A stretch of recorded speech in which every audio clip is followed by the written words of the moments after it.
Section 147 of NI Act 1881, that is check bounce case offence to be compoundable.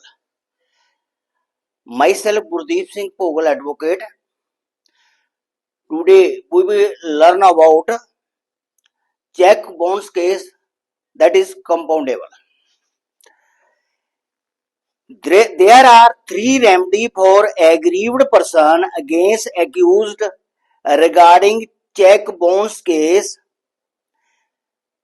जो पीड़ित है उसके पास तीन रेमेडी हैं वो अपने मुआवजा लेने के लिए चेक के केस में तीन टाइप के केस पा सकता है. नंबर एक, complaint under section 138 of NI act. एक तो एनआई एक्ट के तहत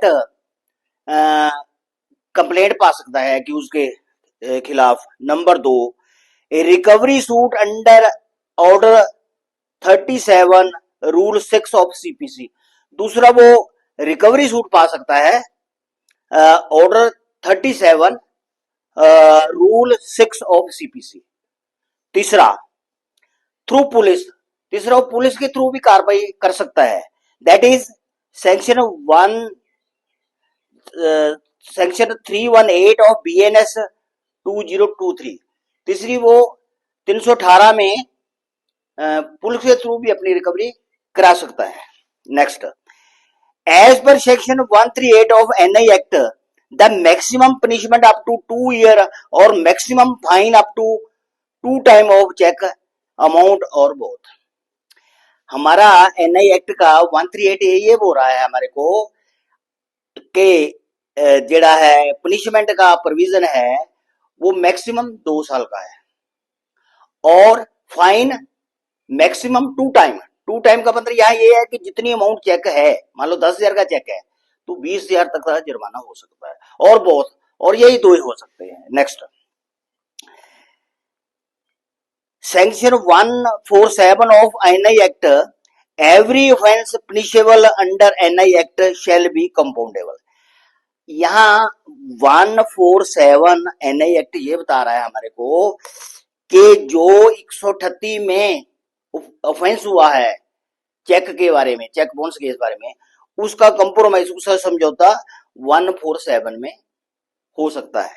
next, compounding of offense also add in new criminal law that is under section 35 name of BNSS of 2023.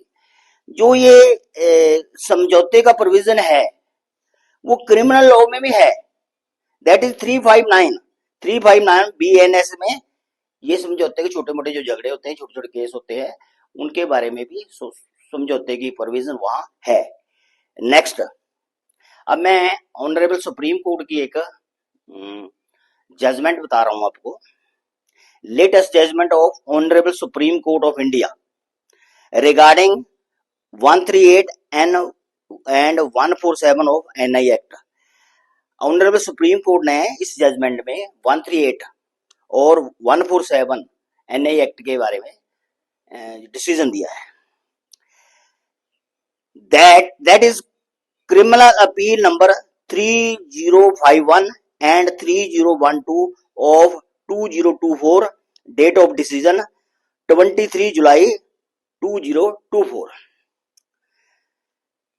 Number एक, ऑनरेबल सुप्रीम कोर्ट ने जो इस case में decision दिया उसके बारे में बता रहा हूं. नंबर एक, dishonour of cheque offence under section 138 of the NI act can be compounded under section of 147 of the NI Act any stage of proceeding.